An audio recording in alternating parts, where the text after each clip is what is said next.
Yeah, that's that 4x6 bandsaw there. It must be about 1.25 inches. Some kind of half-inch channel. I needed 10 pieces. Cut on an angle. Gotta stop. Take that away. It's 1/4 inch longer.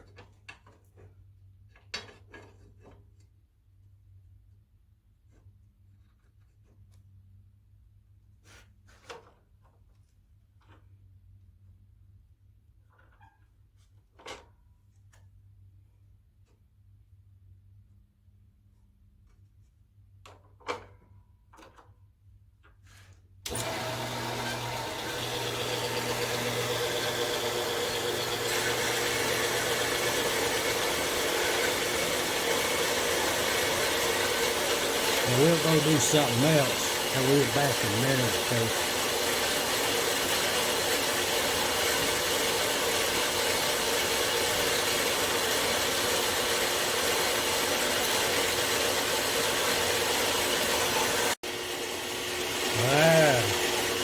Needed 40 pieces at 1/8 square cubic, 45 degrees on each end.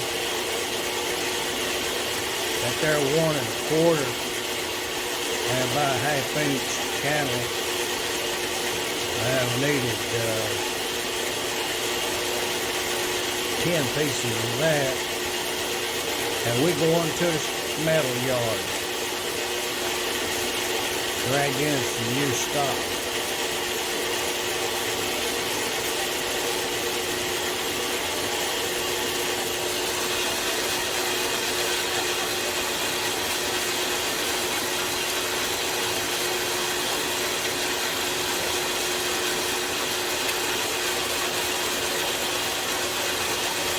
You know, that's been a good old saw right there. I bought that saw back in 1992, I think it was. At about the middle of the year, 1992. I literally made thousands of cuts with this saw. Got some other stuff to saw up. Now let's get that other saw in service. 2 saws going at once.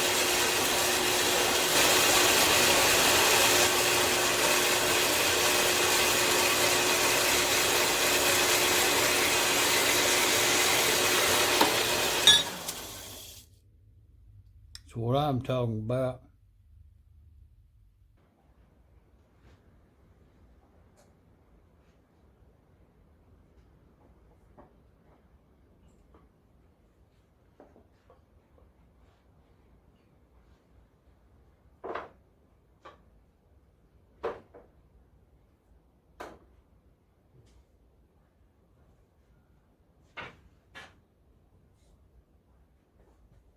Oh yeah.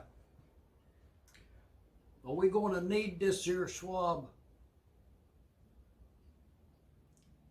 Oil Hold Up sent me that early on in a gift package to the channel, and it's some cotton on a stick, some kind of swab. Interesting story of that. The store actually had these that don't have them anymore. The point being to spend the time to convert something to you for that blank page in your book. When we get around to it, I'm going to use this gasola. This is the new kind that you can use some alcohol type fuel on it.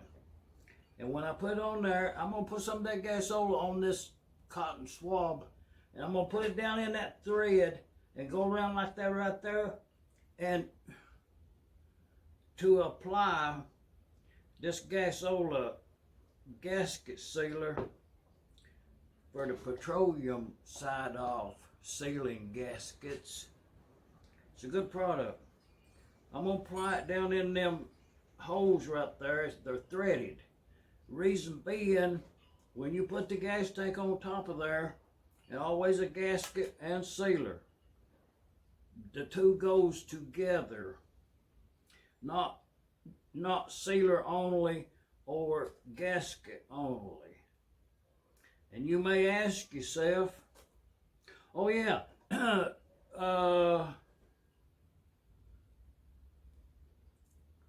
Mike, oil hold up set these gaskets for this year rebuild on this Maytag Model 92. The center of the subject here. But in the meantime, we'll do something else and then we'll get back to this. And go ahead and put a highlight on your channel page that I'll show you tomorrow. I might do it yet today. How to put them points on that backing plate, and you don't need no tool for that. A tool is not required to put your points onto a Maytag hit-and-miss engine Model 92 backing plate. Simple. Just reserve that blank page in your book there with a good pencil, and we'll do that after I get this here area cleaned up. You may observe that I done already. I cleaned this gas tank up about 9-10 years ago, and I put that cream in there, that gas tank sealer, and I've not had good luck with it. I'm not going to use it anymore. I would not use cream in a gas tank anymore. Go ahead and log me in on that. I used a lot of it. I have been a customer for them for some time, but the problem you run into if you do not clean the metal that you're putting the product on and use the 3-step system, you can't leave one of them steps out. You'll have a problem with it. So this in here appears like it's adhered good to the surface of the metal. So I'm going to go ahead and use it on this engine. Top being coated with Rust-Oleum rusty metal primer.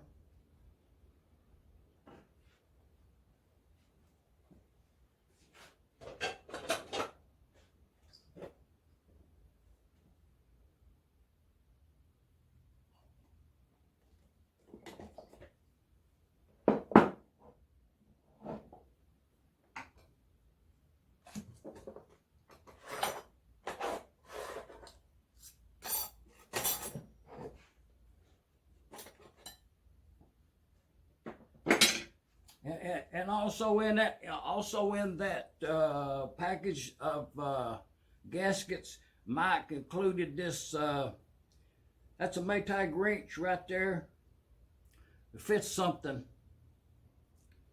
But this will be a companion to that engine right there from here on out.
Okay, that'll work. We'll start with one piece.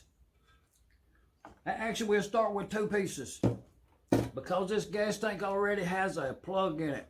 It's got a plug in the bottom of it. It's the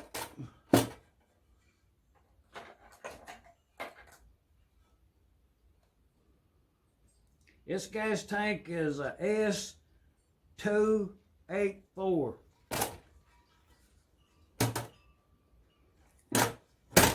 Part number S284.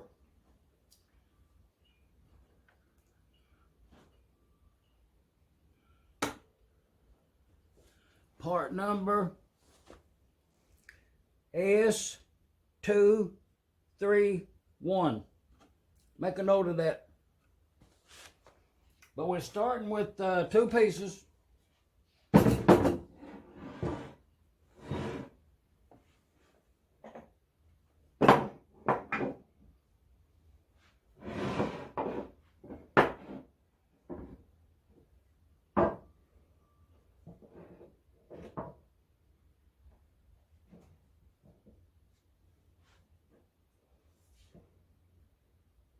Okay, we're going to use them skids right there on this project. I countersunk the holes up in there. That's a really, really solid pine piece of wood, looks like. Maybe yellow pine. But 3/8 hole and about a 1-inch countersink, about 1/2 inch down. That way when you put your bolts in there, you're not scooting around on the metal bolt head. Just saying. We'll get them bolts on there. We're going to add that gasket to it. That's how this works. Is you just keep adding parts to the project, and sooner or later you'll have a complete engine like that right there. But this is some parts that I had in.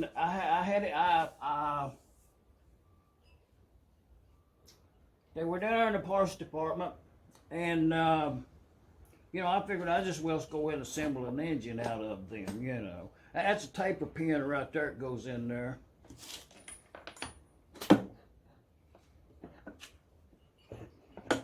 The segment gear and housing. And I done already took the scraper and I done went around every part that contacts another part. I done already removed all the primer from that down to a bare metal, but not sanded to be bare metal, to rust. All of those have been sanded. The mating surfaces were like a washer's gonna go through there. And the reason you do that on the get-go is you're going to be setting some shims in there. And if you have that painted right in there, and that painted in there, and that painted in there, okay, and you put this engine together and you run it 15, 20 minutes, all that paint's going to be worn out of all of this right here, and you're going to end up with a, like side plate is what you end up with. And that's the reason everything should be shimmed up to 0. Meaning not too loose and not too tight. So, and this engine right here, I will go ahead and tell it to you on the get-go here that the crankshaft and the bushings are really a good fit. Up as good as you can expect out of a used engine. So I elected to go ahead and give it a try with the bushings that's in there. And if they give problems at a later date, then it's just a simple matter of taking it apart, press a couple bushings in there and move on. So I'm going to give it a try like this because I think it's tight enough. And I've already fitted the rod to the piston and to that and put collars in it and already have rings fitted.